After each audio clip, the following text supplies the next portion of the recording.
తెలంగాణ రాష్ట్ర ప్రభుత్వం పక్షాన ఒక చిత్తశుద్ధితోటి బలైన వర్గాలకు న్యాయం జరగాలని మా రాహుల్ గాంధీ గారి ఆకాంక్ష మేరకు కులాలకు సంబంధించిన సర్వే ఒక శాస్త్రీయ పద్ధతిలో రాష్ట్రంలో ఉన్నటువంటి ఐఏఎస్ అధికారులందరినీ వినియోగించి 1,00,000 మంది ప్రభుత్వ ఉద్యోగులను గ్రామ గ్రామాన ఇంటింటికి పంపి ఈ యొక్క సమాచార సేకరణ చేసి ఇలా ప్రజల ముందు ఉంచినాం.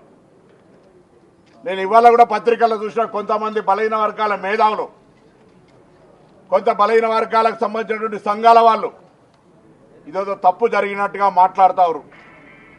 నేను అందులో పాల్గొన్న ముఖ్యులందరికీ విజ్ఞప్తి చేస్తా ఉన్నా,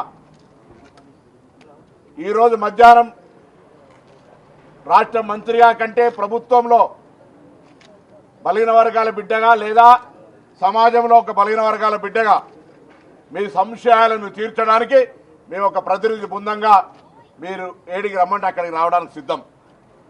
దయచేసి స్వతంత్రం వచ్చినాక ఇప్పటి వరకు లేనటువంటి ఒక కులాల లెక్క,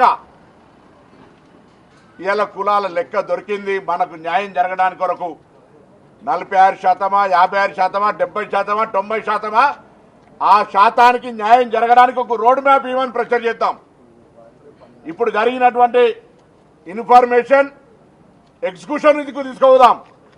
నిర్ణయం నివేదిక దాకా వచ్చింది. నివేదిక అమలు జరగడానికి కొరకు అందరం కలిసి ముందుకు పోదాం రమ్మని కోరుతా ఉన్నాం. మాకేం బేషిజం లేదు, మేము అందరం అందులో భాగస్వాములం. మేము ఇలా భాగస్వాములుగా ఈ పర్యవేక్షణ కార్యక్రమం సక్రమ నిర్వహణ జరిగిందని సంతృప్తిగా ఉన్నాం. మేము సంతృప్తి అధికారంలో ఉన్నాం కాబట్టి కాదు, ప్రభుత్వ పనితీరు, పార్టీ ఆలోచన విధానం తెలుసు కాబట్టి ఇవాళ మీ అందరికీ కోరుతా ఉన్నాం, మీ అనుమానాలను నివృత్తి చేయడానికి మేముగా మీ దగ్గరికి రావడానికి సిద్ధంగా ఉన్నాం. దయచేసి ప్రెస్ కాన్ఫరెన్స్ పెట్టి పబ్లిక్ను కన్ఫ్యూజ్ చేయడం, ఏదో కొంత రాజకీయపరమైన జోక్యం చేసుకోవడం వద్దు అని కోరుతా ఉన్నాం. ఇవాళ మనం ఒక ఉదాహరణ, స్వాతంత్రం వచ్చినప్పుడు గ్రామీణ ప్రాంత ప్రజాప్రతినిధులం. ఒక గ్రామానికి రోడ్డు లేకపోతే దీర్ఘకాలిక సమస్య అయితే రోడ్డు ఫార్మేషన్ చేసినాం. ఇవాళ కులాలకు సంబంధించి ఒక లెక్క వచ్చింది. ఈ ఉన్న లెక్క, వచ్చిన లెక్క, దాన్ని పూర్తి స్థాయిలో న్యాయం జరగడానికి, పథకాలను పెట్టుకోవడానికి, నిధులు కేటాయించడానికి, సప్లాన్ తెచ్చుకోవడానికి, ఇతరత్ర బీసీలకు లాభం జరిగేటువంటి విధంగా సూచనలు, సలహాలు, నిర్ణయాలు ఇవ్వండి.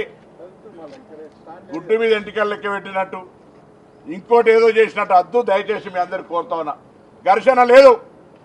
ఇలా బలహీన వర్గాలకు న్యాయం చేయాలనేటువంటి ఒకటే ఆకాంక్ష. ఆ ఆకాంక్షకు అనుగుణంగా ఇవాళ సిఎల్పి మీటింగ్ అయిన తర్వాత మీ దగ్గరికి వస్తాం. అందులో ఉన్న వాళ్ళంతా మిత్రులమే, కలిసి పనిచేసినటువంటి వాళ్ళమే.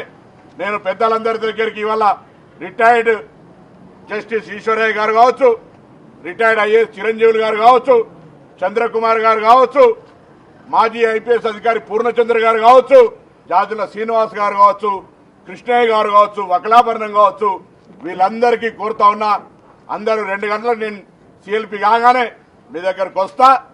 మా కార్యాలయం నుంచి మీరు ఎక్కడికి రమ్మంటే అక్కడికి మేము అందరం కూడా వచ్చి జరిగిన పరిణామం అంతా కూడా మేము వివరించడానికి సిద్ధంగా ఉన్నాం. దయచేసి ఇలా ఒక కొత్త ప్రక్రియ, ఒక సమాచారం దేశంలో 29 రాష్ట్రాలు ఎక్కడ లేని విధంగా ఇలా ఒక సమాచారం తెలంగాణ ప్రభుత్వం సేకరించింది. దాని మీద తర్కం వద్దు.